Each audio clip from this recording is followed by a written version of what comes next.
ప్రజలందరికీ ఆర్టీసీ బస్సుల్లో ప్రయాణమే అత్యంత సురక్షితమని నెల్లూరు రీజనల్ మేనేజర్ షమీమి పేర్కొన్నారు. గురువారం రాపూరు ఆర్టీసీ డిపోను ఆకస్మికంగా తనిఖీ చేసిన ఆమె గ్యారేజీలో జరుగుతున్న బస్సుల మరమ్మతుల నిర్వహణ పనులను స్వయంగా పరిశీలించారు. వాహనాల ఫిట్నెస్ విషయంలో ఎలాంటి నిర్లక్ష్యానికి తావు లేకుండా సాంకేతిక సిబ్బంది పనిచేయాలని ఆదేశించారు. అనంతరం డిపో సిబ్బందితో సమావేశమైన ఆర్ఎం ఆర్టీసీపై ప్రజల ఆదరణను మరింత పెంచేలా బాధ్యతాయుతంగా విధులు నిర్వహించాలని సూచించారు. ప్రయాణికులతో డ్రైవర్లు, కండక్టర్లు మర్యాదపూర్వకంగా, స్నేహపూర్వకంగా వ్యవహరించాలని చెప్పారు. ప్రయాణికులకు ఎలాంటి అసౌకర్యం కలగకుండా చూడటం సిబ్బంది బాధ్యత అని పేర్కొన్నారు.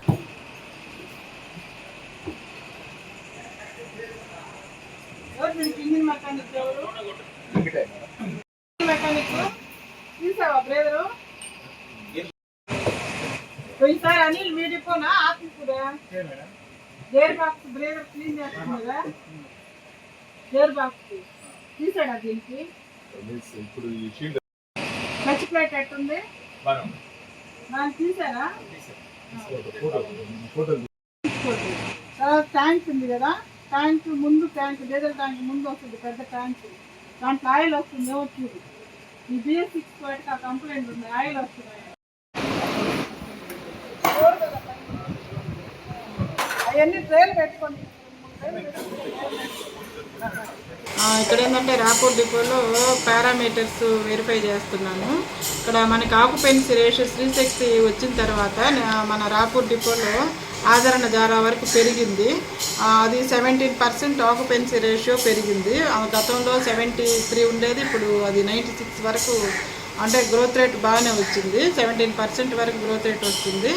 అదేవిధంగా ఇక్కడ ఏంటంటే ప్యాసింజర్స్కి కావాల్సినటువంటి అమ్యూనిటీస్ కింద ఆల్రెడీ మేము ఒక RO ప్లాంట్ కూడా ఇక్కడ స్పాన్సర్షిప్ ఇచ్చి ఒక 4 months బ్యాక్ ఇక్కడ పెట్టున్నాము ప్యాసింజర్లకి. అదేవిధంగా 3 seaters చైర్స్ కూడా ప్రొవైడ్ చేసాం బస్ స్టేషన్స్లో. డ్రింకింగ్ వాటర్ కోసము వాటర్ కూలర్లు కూడా మన రాపూర్ బస్ స్టాండ్లో ప్రొవైడ్ చేస్తున్నాము. అదేవిధంగా పొదలకూరు బస్ స్టాండ్లో కూడా అక్కడ కూడా వాటర్ కూలర్ కూడా ప్రొవైడ్ చేస్తున్నాము. మరియు ఫ్యాన్లు, చైర్స్ ప్యాసింజర్లకు కన్వీనియంట్గా ఉండేటట్టు అన్ని అమ్యూనిటీస్ చూసుకుంటున్నాము. తర్వాత టాయిలెట్స్ కూడా ఇక్కడ నీట్గా ఉండేటట్టు రోజు దాన్ని వీళ్ళంతా మానిటర్ చేసేటట్టు ట్రాఫిక్ సెక్షన్ వాళ్ళకి గైడ్లైన్స్ ఇచ్చి వాటి అప్కీప్ కూడా ఇంప్రూవ్ చేస్తున్నాము. మనకేంటంటే ప్యాసింజర్లు గతంలో కంటే ఇక్కడ ఇప్పుడు 17% పెరిగింది కాబట్టి దానికి అనుగుణంగా ఏమైతే మనకి ఇక్కడ ప్యాసింజర్లకు కన్వీనియంట్గా అవసరమైనవో చైర్స్ ఇవన్నీ కూడా ప్రొవైడ్ చేసి ప్యాసింజర్లకు ఇబ్బంది లేకుండా ఉండేటట్టు, మంచి RO వాటర్ తాగేటట్టు, అదేవిధంగా ఫ్యాన్లు అవన్నీ ఉండేటట్టు కూడా ప్లాన్ చేస్తున్నాము. ఇదే కాకుండా మన గ్యారేజ్లో చూసుకుంటే గ్యారేజ్ పాయింట్ ఆఫ్ వ్యూ కూడా రాపూర్ డిపో ఆల్ పారామీటర్స్లో చక్కగానే ఉంది. కానీ ఈ KMPలు, టైర్స్ అండ్ స్ప్రింగ్ కన్జంప్షన్లో కొంచెం నెగిటివ్ ఉంది.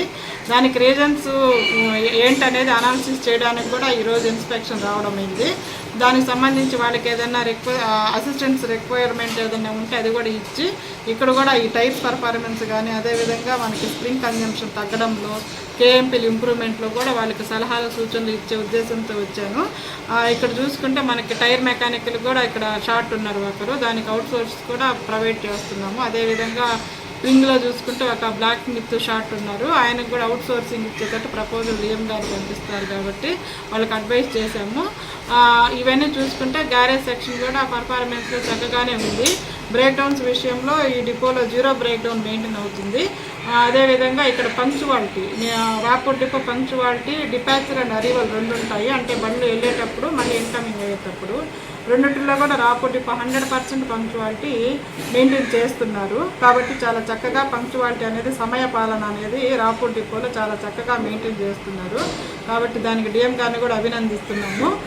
అదేవిధంగా మనకి లాంగ్ డిస్టెన్స్ సర్వీసెస్ చూసుకుంటే మనకి ఇక్కడ నుంచి రాపూర్ నుంచి విజయవాడ వెళ్ళేటువంటి 6 గంటల సూపర్ లగ్జరీ మాత్రం అంత ఆదరణ ఇవ్వట్లేదు. అది 59 OR మాత్రమే వస్తుంది. అది బిలో 70 ఆక్యుపెన్సీ రేషియోలో వచ్చింది. మనకి సూపర్ లగ్జరీ ప్రోడక్ట్ బిలో 70 ఉంటే హెడ్ ఆఫీస్ వాళ్ళు దాన్ని తీసేయడానికి ప్రపోజల్ పెడతారు. కాబట్టి ముందుగానే మన రాపూరు ప్రజలు గమనించుకోవాల్సింది, ఈ మనకి ఏదైతే రాపూర్ నుంచి విజయవాడకున్నటువంటి ఈ సూపర్ లగ్జరీ ప్రోడక్ట్ని ఆదరించి అందులో ఎక్కువ మంది ప్యాసింజర్లు ఎక్కితే దాని ఆక్యుపెన్సీ రేషియో పెరుగుతుంది. కాబట్టి ఆ సర్వీస్ ఇక్కడే నిలబడడానికి అవకాశం ఉంటుంది. లేదంటే మాత్రం అది షిఫ్ట్ చేయాల్సి వస్తుంది.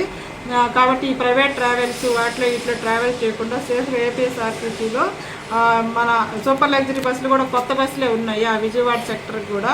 కానీ దాంట్లో ఆక్యుపెన్సీ రేషియో పెరగాల్సిన అవసరం ఉంది. కాబట్టి అది అందరూ ఆదరించి దాని సర్వీస్ కూడా ఇంప్రూవ్మెంట్కి సహకరిస్తారని కోరుకుంటున్నాను. ఈ రాజంపేట సెక్టర్, నెల్లూరు నుంచి రాజంపేట సెక్టర్లో మీకు ఒక 2 బళ్ళు కూడా రాపూర్ డిపోకి నెల్లూరు టు ఎలక్ట్రికల్ బస్సులు అవడం వల్ల అక్కడ మిగిలినటువంటి సర్వీసెస్ కొన్ని నెల్లూరు 1 డిపోకి ఇచ్చి నెల్లూరు 1 డిపో ఒక 5 సర్వీసులు రాపూర్ డిపోకి ట్రాన్స్ఫర్ చేశాము. అందులో 2 రాజంపేట సర్వీసులు కూడా ఉన్నాయి. కాబట్టి ఈ 2 రాజంపేటలు ఇక్కడ ఉన్నటువంటి ఎక్స్ట్రా రాజంపేట బండ్లు అన్నీ కలుపుకొని ఒక ½ అన్ అవర్ ఫ్రీక్వెన్సీలో నెల్లూరు నుంచి రాజంపేట కానీ రాపూర్ నుంచి రాజంపేట కానీ ఆ ఫ్రీక్వెన్సీలో బస్సులు మనకి ఇక్కడ నుంచి వెళ్ళేటట్టు వెసులుబాటు కల్పించేటట్టు ఎక్స్ట్రా బస్సులు ఏదైనా అవసరమైనా కానీ రేపు ఆగస్టు నుంచి ఇంకా ఎక్స్ట్రా బస్సులు కూడా పెట్టి ½ అన్ అవర్ ఫ్రీక్వెన్సీ అరగంటకు ఒకసారి ఎక్కడి నుంచైనా నెల్లూరు నుంచి కానీ రాపూర్ నుంచి కానీ రాజంపేటకి బస్సులు ఉండేటట్టు ఏర్పాటు చేస్తాము. ఎందుకంటే ఇక్కడ ఫ్లోటింగ్ కూడా విపరీతంగా ఉంది కాబట్టి. అదేవిధంగా ఈ హయ్యర్ బస్సు డ్రైవర్ని కూడా కౌన్సిలింగ్ చేసి ఎలాంటి ఇబ్బంది లేకుండా ప్యాసింజర్లు కంప్లైంట్ లేకుండా కూడా మేము డిఎంస్కి ఇన్స్ట్రక్షన్స్ ఇస్తున్నాము. మరియు అదేవిధంగా ఇక్కడ మనకి పొదలకూరు సెక్టర్, పొదలకూరులో మనకి పొదలకూరు బస్ స్టాండ్ ఇంప్రూవ్మెంట్కి చాలా వరకు కృషి చేశాము. అందులో ఏంటంటే మనకి రోడ్డు అక్కడ సీసీ రోడ్డు అనేది పొదలకూరు బస్ స్టాండ్లో సీసీ రోడ్డు కూడా వేయించాము. ఆ వర్క్ కూడా ఈరోజు రేపట కంప్లీట్ పూర్తి అయిపోతుంది. రేపు సోమవారం నుంచి అన్ని బస్సులు మన పొదలకూరు బస్ స్టాండ్కి వచ్చేటట్టు ఏర్పాటు చేస్తున్నాము. మనకేంటంటే అక్కడ పాత బస్ స్టాండ్లో అక్కడ అన్ని బస్సులు ఒక 15 మినిట్స్ 5 మినిట్స్ అక్కడ ఉండేటి, అట్లా కాకుండా మా ఆర్టీసీ పొదలకూరు ఆర్టీసీ బస్ స్టాండ్లో బస్సులు ఆడ 10 మినిట్స్ రెస్ట్ టైం అక్కడ ఉండేటట్టు పాత బస్ స్టాండ్ అక్కడ బండి ఆపి ఎక్కించుకునేటట్టు ఏర్పాటు చేస్తాము. ఏదైతే ఇప్పుడు గూడూరు నుంచి, ఆత్మకూరు నుంచి, రాపూర్ నుంచి, నెల్లూరు 1 ఈ 4 డిపోలు అక్కడ ఆపరేషన్ జరుగుతుంది. వాళ్ళకి సంబంధించి ప్లాట్ఫామ్ బోర్డ్స్ అన్నీ కూడా రెడీ చేస్తున్నారు. అదేవిధంగా ప్యాసింజర్లకు కన్వీనియంట్ కూడా అక్కడ కూడా చైర్స్, ఫ్యాన్స్ కూడా ప్రొవైడ్ చేస్తున్నాము. వాటర్ కూలర్ కూడా ఉంది. కాబట్టి ప్యాసింజర్లు పొదలకూరు ప్యాసింజర్స్ వీళ్ళంతా గమనించుకోవాల్సింది. అక్కడ పాత బస్ స్టాండ్ ఎండలో నిలబడి బస్సులు ఎక్కడం కంటే మన బస్ స్టాండ్కి వచ్చి కూర్చొని చక్కగా బస్సు వచ్చినప్పుడు ఎక్కేస్తే సేఫ్గా ఉంటుంది. అక్కడ టాయిలెట్లు కూడా ప్రొవైడ్ చేస్తున్నాము. డ్రింకింగ్ వాటర్ కూడా ఉంది. ఇంకా అక్కడ ఆర్ఓ వాటర్ కూడా ప్రొవైడ్ చేస్తాము. ఆల్రెడీ వాటర్ కూలర్ ఆర్ఓ వాటర్తో ఉన్నాయి. వాటర్ కూలర్ ప్లాంట్ కూడా స్పాన్సర్స్ ఎవరైనా వస్తే అక్కడ ప్రొవైడ్ చేయడానికి కూడా రెడీగా ఉన్నాము. కాబట్టి ఎన్ని వెసులుబాటు పొదలకూరు ప్రజానికులు గమనించుకొని పాత బస్ స్టాండ్ ఇప్పుడు ఏదైతే ఎండలో నిలబడుతున్నారో అట్లా లేకుండా మన పొదలకూరు బస్ స్టాండ్కి వచ్చి రేపు మండే నుంచి బస్సులు ఏదైతే బస్ స్టాండ్కి వస్తే ఏర్పాటు చేస్తున్నాం కాబట్టి అక్కడ సద్వినియోగం చేసుకోవాల్సిందిగా కోరుతున్నాము. చక్కగా బస్ స్టాండ్ అప్కీప్ కూడా ఇంప్రూవ్మెంట్ వచ్చింది. ఇంకా దాన్ని ఇంప్రూవ్ చేయడానికి ఇంకా ఏదన్నా సలహాలు సూచనలు కూడా డిఎం గారికి ఇచ్చి ఫర్దర్గా కూడా ఎలాంటి ప్రాబ్లమ్స్ లేకుండా ప్రజలకు కన్వీనియంట్గా మా ఏపీఎస్ఆర్టీసీ బస్సులు రన్ అవుతాయని, బస్ స్టాండ్లు కూడా చక్కగా ఉంటాయని అందరికీ ఇన్స్ట్రక్షన్స్ ఇస్తున్నాం.